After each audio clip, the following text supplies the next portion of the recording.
Bonjour à tous. Nous essayons aujourd'hui de répondre à une question de Baptiste qui nous envoie « Peut-on dire que Joseph était le père de Jésus ?» Une première chose à faire peut-être, c'est d'aller regarder dans l'Évangile ce que l'on dit de cette question. Si on va chercher dans l'Évangile de Matthieu, au tout premier chapitre, au tout premier verset, on voit que saint Matthieu écrit « Voici la généalogie de Jésus, fils de Dieu, fils d'Abraham. Abraham engendra Isaac, Isaac engendra Jacob, et puis tous ceux qui sont engendrés à partir d'Abraham se suivent les uns après les autres pendant presque 16 versets.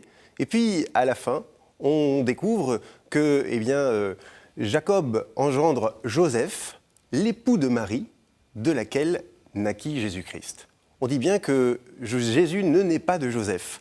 Donc la première réponse que l'on pourrait donner à cette question, c'est que non, Jésus n'est pas vraiment le fils de Joseph. En revanche, ce que l'on peut remarquer, c'est qu'il y a plusieurs passages dans l'Évangile où on voit que Joseph agit comme un père pour Jésus. Effectivement, il assume face à Jésus une paternité. Même lorsque, rappelez-vous, Jésus est retrouvé au temple, la Vierge Marie lui dit « Vois comme ton père et moi, nous avons souffert ». Marie elle-même reconnaît Joseph comme le père de Jésus. Jésus, en revanche, lui, lorsqu'il parle de son père, dans l'Évangile, et il en parle souvent, il fait toujours référence au Père des cieux, au Père céleste, et donc pas à Joseph.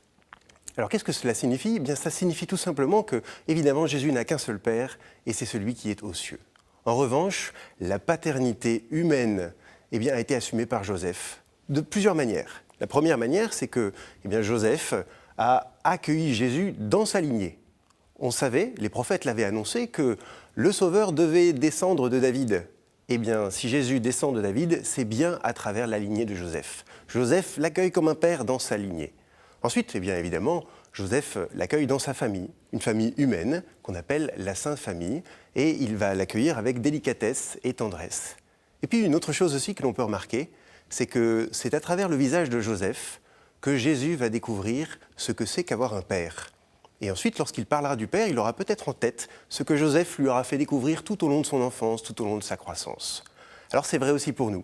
C'est pour ça qu'on peut tout à fait contempler Joseph et la figure de Joseph comme père. Un père attentif, doux, attentionné, qui ne parle pas beaucoup.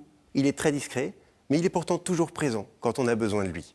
Voilà Joseph pour nous, voilà pour Joseph, pour chacun de ceux qui veulent se confier à sa prière. Merci pour cette question, Baptiste. Si vous avez, vous aussi, des questions, vous pouvez les poser sur cette adresse pourquoipadré@ktotv.com ou sur les réseaux sociaux avec le hashtag pourquoipadré. Vous pouvez aussi retrouver chacune de nos vidéos sur ktotv.com.